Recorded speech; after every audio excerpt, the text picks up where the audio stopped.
followed by the comrade in the green, followed by the comrade here. Hi, I'm Emily, and I'm a librarian. I just wanted to say thank you so much. I just want to say thank you for bringing up libraries and classroom libraries, but also school libraries of all kinds, public libraries and higher education libraries who've been under attack in similar ways.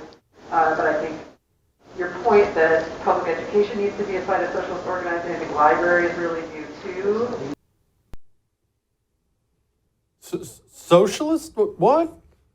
Joining me now, two gentlemen from the great state Freedom Caucus. Their president, Andrew Roth, and his communications director, Greg Price. Okay, Greg, let's begin with you here really quickly. Did I hear that right? It almost sounded like the freaking librarians pushing commie filth. Your ears did not deceive you at all, Jesse, and I think everybody watching really needs to understand who that person is. That is Emily Drabinski, and she is the president of the American Library Association. This is an entity that has existed for over 100 years, and they are essentially the backbone of our nation's library system. They are to libraries what Google is to the internet. And if you want to know the reason why we've been seeing so much sexually explicit material and other left-wing nonsense appearing in middle and elementary school libraries, it's because of her. This organization, they circulate guidance to thousands of libraries, public and school, all over the country about what types of materials they should have in there. And she is as you can tell, she's a self-described Marxist who said they need to be places of socialist organizing. And they've also circulated guidance of how to get drag queen story hours done in libraries in conservative areas. And they were also caught circulating guidance on how to cancel events being put on by Brave Books, which is a conservative reading organization who've been hosting all the Kirk Cameron events. And so this is an issue that people really need to know about, and it's why we at the State Freedom Caucus Network have been leading the effort to get state and local library associations to divest and defund from the ALA. And so far, we've gotten 3 states to do that in various localities everywhere, and there's going to be a lot more to come very soon. Yes, I love you guys. All right, Andrew, I love that you're being activists on this front, because this is one of the things we talk about a lot on my show, of how we really are amateurs, all of us, even those of us who do this professionally, compared to the communists who live and die for this crap. Nobody drives by the public library who's a normal person and thinks, wow, that's a great place that I can go destroy somebody's kids. But that's exactly how communists think, and we have to start thinking in a small way like them, right? Yeah, and let's not forget that the National School Board Association tried this a couple of years ago, where they sent a letter to Attorney General Merrick Garland trying to label angry parents at school board meetings as domestic terrorists. Well, what happened after that?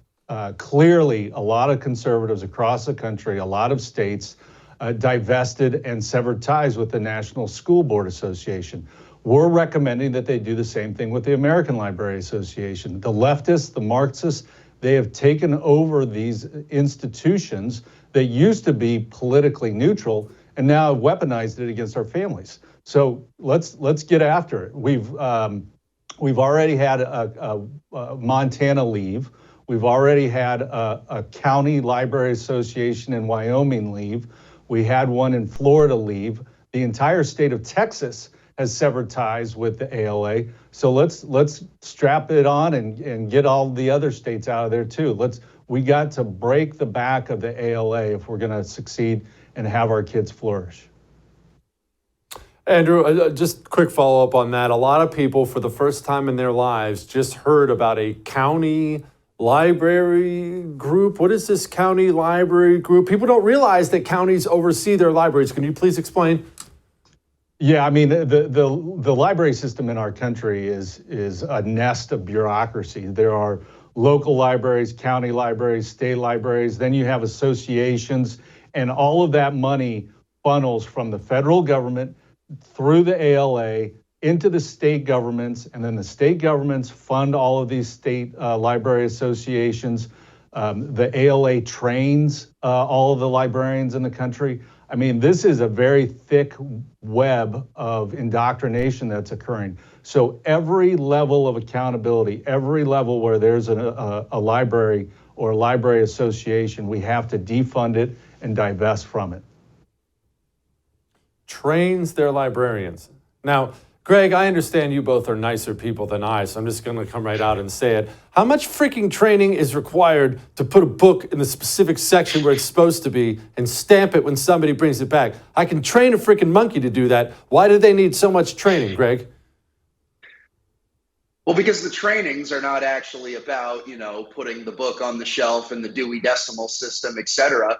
The trainings are about how to inject left-wing woke politics into libraries. And as I mentioned before, they got caught circulating guidance on how to cancel conservative events at libraries. There was literally an event that was scheduled to happen in Louisiana with Kirk Cameron and Riley Gaines speaking at this library. And Brave Books, the company putting on the event, got leaked one of these quote unquote ALA trainings where they were explaining to their library associations how to get these types of events canceled. And at the same time, they also got caught telling people how to sneak drag queen story hour events into libraries without local conservative leaders knowing about it. So Kirk Cameron reading children books about Christian values and stuff like that. We can't have that in libraries, but we can have men dressed as women in a sexually explicit manner reading books to kids. That really shows you the priorities of these people. And let me add that money is the problem with all of this. I have spoken to some state lawmakers across the country, and they have gotten reports back from their libraries where they're like, well, the ALA just gave us 350 iPads. We can't break away from them because we get these iPads. So the money, just like in DC, is the tether, the leash that keeps the ALA connected to all these libraries. And we've just got to say no, and we just have to stop it. Andy, can I ask you, what can the normal person do about this? Because again, we're all waking up at the same time here. Normal people are figuring out what this commie scum has been doing in our country for a long time. They wake up this morning, they don't want drag queen story hour in their local library. What can normal Joe do who's watching right now? That's a good question. They should find out if they have a state Freedom Caucus in their state and obviously reach out to them first and foremost. If they don't have one, then they need to call their state senator or their state rep and demand that they put pressure on the governor, demand that they put pressure on their state library association and force them to divest. Already the Wyoming governor has reached out to the ALA demanding answers. And just last week, the Alabama governor, Kate Ivey, did the same thing. So the pressure works. We just need to apply more and more of it until it gets to all 50 states. For too long, we've been led to believe that communism is a thing of the past. But the truth is, communism is alive. It's here, and it's infiltrating every aspect of American life. Introducing the Anti-Communist Manifesto by Jesse Kelly, the practical guide for patriots ready to defend our nation from its most dangerous enemy. Discover the shocking extent of communist infiltration in our education system, their alliance with American corporations, and the twisted truth behind environmentalism.